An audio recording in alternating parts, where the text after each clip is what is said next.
Okay, guys, I'm back here with another video today, and I'm going to discuss can the Ottawa Senators make the playoffs? As you can tell by the title of this video.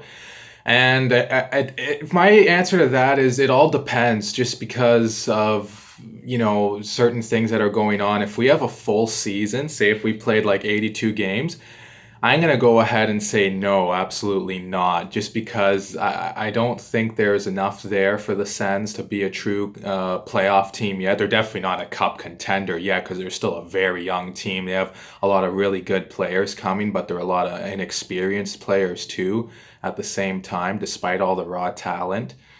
But even as far as playoffs go, I don't know if they're quite there yet, especially in a full 82 game season. Now, if we have a shortened season like back in 2013 where it's 48 games, I mean, I'm going to say maybe just because of the fact that 48 games, if that young team catches fire and they're going really good and, they don't have a lot of time to really fail as the season wears on, like if it went beyond 48 games and say, okay, it goes only 48, and I could see them making it just because, like I said, it's a short season. It's kind of a sprint, and we could even see some teams, maybe a powerhouse like Boston or someone falls out just because, let's say, the Bruins have a slow first 25 games and it costs them, but then they get really going the last 23 games and it ends up just being too little too late. So maybe Ottawa can sneak in that way too or something like that.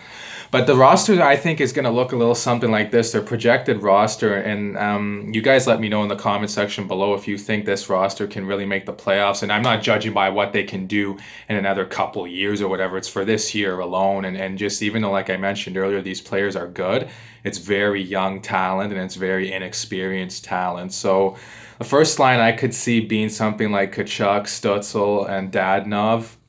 So Stutzel's the centerman on that line, even though he is listed as a winger. I could see him being a center. I don't really know if the Sens want to break him in as a center, though, but let's just go with it like that. He is a center in this case, let's say.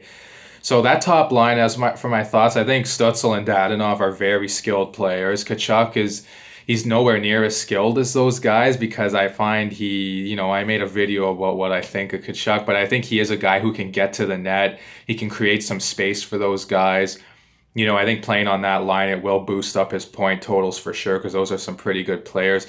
I think Kachuk's he's not a guy that's going to carry a line. He's more of a complementary player in my opinion. So if you put him with good players, he can produce, but he's not on his own like a guy who's really going to drive the line offensively, like in terms of puck possession and dangling guys and stuff like that. He is more of a meat and potatoes type of player, physicality, stuff like that, in my opinion.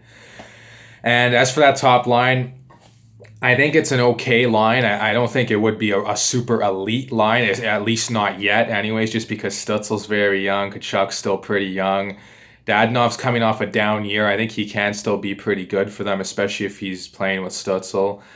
And now for the second line, I think it's something like Batherson, Tierney, and Galchenyuk. And one thing I really noticed when I was putting this together is that other than Stützle, if he does play center, the Sens are still a little bit weak at the center ice position. It's something they're probably going to need to address just because you look at all the teams that win, they're pretty strong up the middle, that win it all, that win the Stanley Cup.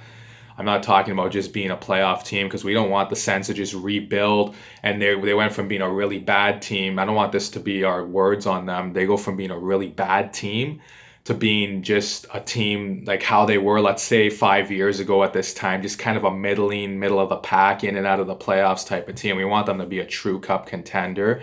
And I think they have added some really nice pieces, but I don't really think they've addressed the center ice position as well as I would have liked. I think they've definitely made improvements, especially if Stützle does play center. That really takes care of that issue for me.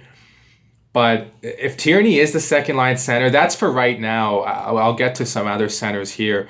If Tierney is the second line center, I can't complain too much about it. I think it's okay. But I still think he's not a second line center. He's probably better suited as a third. And now for the third line, we have Colin White, Josh Norris at center, and Connor Brown at left or on the wing, on the other wing, right wing, I guess. But I think that's a good third line. Brown is good, but one thing that concerns me is, okay, Brown is good defensively, and if you're on a third line, you don't want to, like, let's just, okay, Norris and White. Colin White's had his issues defensively at times. Josh Norris is very young, very inexperienced. Do you want to put him up in the top six and but then you expose him more? But then if you're further down the lineup, like on a third line, you're expected to do more of the grunt work, so to speak, and play more of a checking type of role. I don't really want that to hinder Josh Norris's development. Maybe Chris Tierney slides down to that third line. I just put Norris there just because he is inexperienced right now, and I don't know if he's really quite ready yet to take on a top six role full time. I definitely could see him sliding up into that top six, but especially young centermen, you don't want to throw them to the Wolves right away and have them playing, going up, having the hard matchups night in and night out. I don't think Josh Norris is ready for that quite yet. And I just want to get back to that second line for a little bit too. Alex Galchenyuk, he's an interesting piece they brought in. I think you got to play him in the top six. Now, Galchenyuk is listed as a center too, so do you put him at center? He's thrived at center at times in the past, but, he has had his struggles there as well. I mean, he's a mediocre centerman. I think he is a more skilled option up the middle than Chris Tierney as far as offense goes. But even if he is on the wing, I'm fine with that. You can't put him in the bottom six, though. I think if you put him in the bottom six, a guy like Galchenyuk, you're just gonna end up losing him, in my opinion. He's not gonna be this really defensive stalwart. Let's just put it that way, where he's the guy. Like, yeah, I don't think you're going to be saying about Galchenyuk, oh yeah, he's our guy, he's going to shut down the other team's offense. He's not that type of forward. He is more of a skilled player, so you got to put him in a position to succeed. And hopefully his defensive game does get better under DJ Smith, as he is more of a defensive coach. Now I'm going to get on to the fourth line here. We have Nick Paul, Artem Anisimov, and Austin Watson. I think that is a pretty good fourth line. It's a big, major upgrade from what they had last year. I believe they had like Scott Saberin. At times it was pretty weak, our fourth line. Like we had, I think Jordan Schwartz or something on the fourth line. Nick Paul was a good fourth line option for a while, but either way, our fourth line has drastically upgraded from last year. If this is the fourth line they're going to go with, which I would presume it is. As for that fourth line, I think it's a physical group. They're all very big guys. Watson 6'4", Anisimov 6'4", Paul I think is 6'3". I mean, they're all pretty heavy. They play a heavy game. And Anisimov not so much. He plays more of a skilled game. He doesn't play as heavy and as physical as you might expect for a guy his size to play. But as for Paul and Watson, they definitely like to get on the body. So I think those are two good fourth line options. Extra forwards, I have Rudolph Balcers, Logan Brown, Vitaly Abramov, Alex Formington, and Philip Schlappick. There's a lot of moving parts. This is just a rough estimation of what I think the forward group is going to look like. I mean, maybe we have a scenario where Abramov comes in and brings more talent to the Sens, but then more youth and more inexperience. So does that kind of balance out their chances of making the playoffs or not? Because you want a lot of skill, but then if you just maybe, let's say a guy like Watson who isn't as skilled, but he's got more experience, maybe he helps you in some of those tight situations better than someone like an Abramov might, despite Abramov being a lot more talented than Austin Watson is offensively. We have Alex Formington, who I'm actually really excited about because I don't think he's going to be as good with his hands as people think, but he's going to be a really fast guy. I see him as like a third to second line player that has a ton of speed and that could maybe even kill penalties in the future. And if you have a guy like that in your penalty kill, I mean, you're definitely going to get the other team thinking like, we don't want to turn the puck over up top, because if this guy gets the puck on a breakaway, he's going to absolutely be gone because he can really fly. Then Philip Schlappick's a guy who, like I mentioned in an earlier video about when they re-signed him to another contract, he's a guy that's probably really going to have to get his act together and cement his spot full time this year. But when I look at this roster, I don't know if he will be able to. The Sens have a lot of good options up the middle, despite I said they're a little weak up the middle to be a true contender right now. But I think these centermen that I mentioned will definitely edge out Philip Schlappick, unless if he can find a spot on the wing or somehow edge them out at the center ice position. And now it gets pretty interesting at the defensive side of things. We got Thomas Chabot and Nikita Zaitsev as the first pairing, Christian Wolanin and Eric Goodbranson as the second pairing. I have Mike Riley and Christian Jaros as the third pairing, and extras are Josh Brown and Eric Branstrom.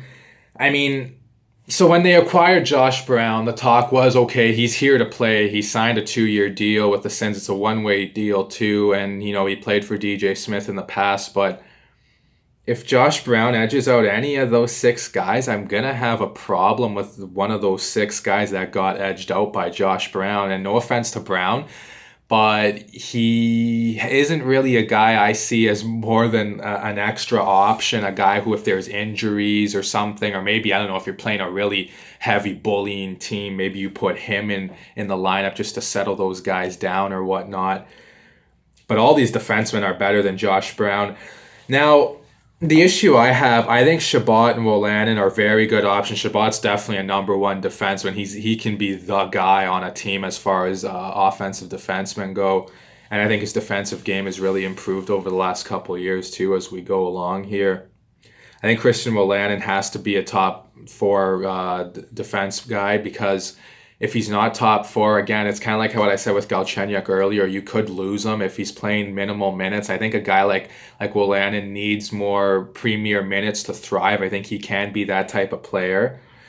But as for the guys paired with those 2 players that I just mentioned, Zaitsev and Goodbranson, first of all, Zaitsev, he's not a number 1 defenseman in my opinion. He shouldn't be on the top pairing. I think that is where the Sens are still a little bit weak too at that point. I think you need a guy that's more solid defensively, especially to play with an offensive guy like Chabot. And Zaitsev is more of a defensive defenseman, but he's not like a premier one, like a Marc-Edouard Vlasic or something like that, And Goodbranson, he should probably be a third pairing guy, I would say. Maybe he even does become a third pairing guy. Who knows? Maybe Jaros moves up and plays with Wolanin, and so that could be the case too there. And as for another option, they obviously have Eric Branstrom. He's the elephant in the room, I guess, so to speak, just because of the fact that of the guy we did trade for him was Mark Stone.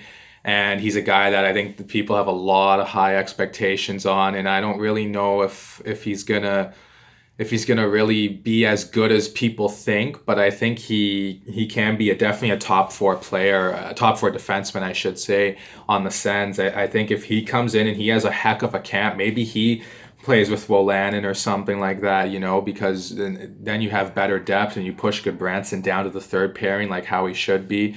I think Mike Riley is a good puck-moving defenseman too. I think his defensive side of the game does concern me a little bit. So that's why I think he's good in limited minutes. I think he has some potential to be better, but he's not getting any younger. He's still a decent aged guy. I don't really know what age he is quite right as of right now. I'd have to check it out. He's not that old though, so he can be a good option for the Sens as well. Okay, guys, I just did my homework, and Mike Riley is 27 years old. I thought he was around that 24 to 27 age range, somewhere around that, but he's in fact 27. So I don't really know if he's ever going to be a top 4 guy like what people might have thought of him going forward. He is a pretty good skater, like I mentioned. He's a good puck mover, but his defensive side of the game worries me. And DJ Smith, he is more of a defensive type of coach. If you look at the way the Sens play, I like talking hockey strategies, by the way, so this is kind of exciting for me. But if you look at the way the Sens play, they are more of a defensive-minded team, definitely. And I don't think that's going to change just because they've added more skill this year. I think that is more of a DJ Smith coach team. That's a hallmark of them. I forget which interview it was in, but he said something along the lines of, I would be remiss if I didn't say I was a defensive coach. He is more of a defensive coach, as we know, because you look at the way even the Sens forecheck, it's more aggressive than what it was under Boucher, don't get me wrong, but it's not as aggressive as what I would like. There are some teams that definitely forecheck a lot more aggressively. They have their one guy come in really hard, I find, which is good. But then the second guy, even when he does have a chance to jump in and forecheck, I find he's kind of peeling back a bit. So he's already thinking defense as opposed to maybe getting in there and holding the puck in, which I think they might be better suited to do, especially with a group this quick. They are looking like they're going to be a pretty good skating team, and that's something I haven't really been able to say about the Sens in a little while. And now goaltending is where they made a huge upgrade. I memean, they get Matt Murray. I have Marcus Högberg as the backup just because Nilsson's an interesting case because he has his post-concussion syndrome, which is very unfortunate, and it's too bad. especially because Nelson seems like a really good guy. He's a good soldier. I mean, he's put in a lot of tough situations for the Sens this year, as most goalies are on a rebuilding team and a very young team too. And for Nelson, even if he was healthy, I would still put Högberg ahead of him on the depth chart. Just because when Högberg came up, I mean, I thought he played a lot better than Nilsson, even though Nilsson wasn't around to really prove himself. But Anders Nilsson's a guy that he can be really stellar, but then he lets in a goal where it's just like, oh, like he deflates the team sometimes with some of the goals he lets in. And then he can, like I said, he can just be standing on his head, and he's very inconsistent, long story short. Let's put it that way. I think Högberg has potential to be a much better goalie. I think he proved that. There were a lot of games where, especially in January, I found there were a lot of times the Sens were getting outplayed a lot, and he really made those games a lot closer than what they could have been. I mean, some of those games that Högberg was in, if he didn't make some 10-bell saves like he was, I mean, those games could have been a lot uglier than what they were. Matt Murray definitely should be the starter, I would have to think, unless if something really crazy happens and Högberg outplays him.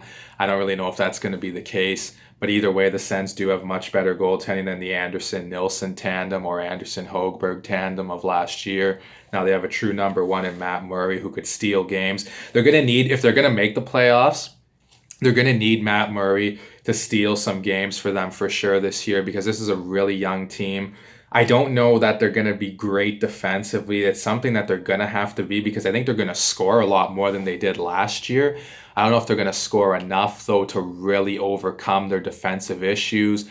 I definitely don't think the Sens are going to be a bottom feeder anymore, so that's going to be a nice change for once. I mean, even if we can finish like, I don't know, let's say 11th or 10th in the conference, that'd be really good. I see the Sens as a team that could finish as low as maybe 13th and as high as maybe 10th, but I see them maybe around the 12 to 11 spot in terms of the conference, in the Eastern Conference. I don't know that like I said, I think their defense worries me still. Not their defensive group, the 6 guys, but I think the way they play defense. I think they're a decent coach team. I don't know because they gave up so many goals against last year, and I know people are going to say, oh, they're not a very good team. That's why they weren't very good last year. That's why they gave up a lot of goals against. But for me, if you're a good coach, and come on, like the Sens weren't an AHL team last year. I know people joke, oh, they're an AHL team last season and stuff. They weren't an AHL team. They had all their players were NHL players pretty much, except maybe Scott Sabourin. But with him aside, all their guys on that team were NHL caliber players, but they were just playing a lot higher up in the lineup than what they would be on a true contender. So those guys were good, like Connor Brown and stuff like that. Those are good defensive players. And I thought they should have been a lot better. Their penalty killing is a lot, or they should have been a lot better defensively, I should say. But their penalty killing really worried me at last year. That's got to be something that changes this year. They have the exact same coaching staff too. So their penalty killing has to improve. I mean, it started out so well, their penalty killing the first 2 months of the season last year.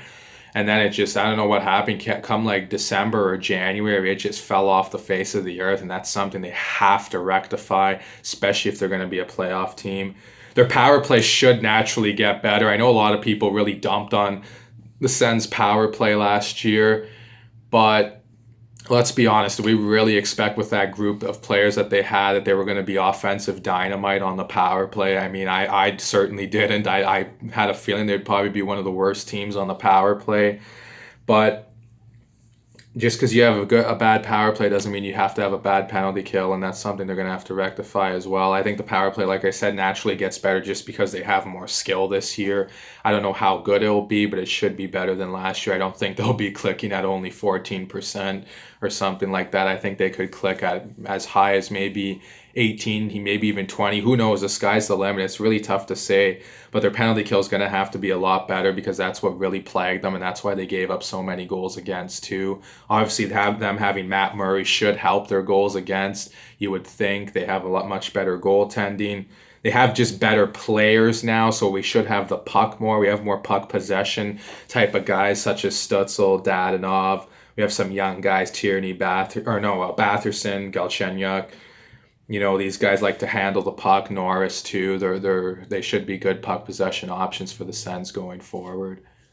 But guys, that's my thoughts on the Ottawa Senators and what I think they'll do this season. I think they'll be more of a middle of the pack team. I definitely don't think they'll be a bottom feeder. It's a little tough to say if they'll be a playoff team. One thing I do want to add before I sign off here is if we have that all Canadian division that we're talking about, I really don't think they'll be a playoff team. I don't know how that would exactly work if you got to be top 4 or so in that division to get in like it is on any regular division. If that's the case, I definitely don't think they'll be top 4. I mean, there's still those Canadian teams are quite a bit better than them. That's why I hope we don't have the Canadian division. I definitely think Toronto's ahead of them. Edmonton, Vancouver, Montreal, the Calgary too. Pretty much all the teams still are ahead of them. I would say all the Canadian teams, despite the Sens making vast improvements, just because this team, like I said, is very inexperienced or young. If we have that Canadian division, I definitely don't think they'll be a playoff team just because they're not quite as good as those teams yet. If we had a Canadian division a couple years from now, I think the Sens could make the playoffs because I think this team's only going to get better for sure. And if we have, like I said, a 48-game season, let me know what you guys think in the comment section below. If it's a 48-game season, do the Sens make it? If it was to be a full 82-game season, which is highly unlikely at this point, do you think they make it there? And where do you think they finish? I definitely don't think, like I said, they're going to be bottom 5 this year in the league. I think they can definitely get out of that, out of the basement mode. It's about time finally, and I think they have the group to do that. But please like and subscribe, guys, and share this video. That really means a lot to me. But, I love making content for you guys. I love projecting rosters, what it's going to look like, how do I think this team's going to do. And I also like hearing feedback from you guys as the people who watch this channel. And thank you so much for watching, too, by the way. But I'd love to hear feedback from you guys. It'd be really interesting, especially other fellow Sens fans. Like, what do you guys think is going to happen? Even if you're just a fan of any other team, too, let me know what you guys think of the Sens, how they're going to do this year. Maybe if you're an Atlantic Division teams fan, you tell me if you're now officially a little bit worried about the Sens, maybe that they might be an actual legitimate threat to your team for the first time in a long time. But this is dragged on a little bit too long here, guys, so I'm going to cut it off here. Thanks for watching, and I'll talk to you guys again soon.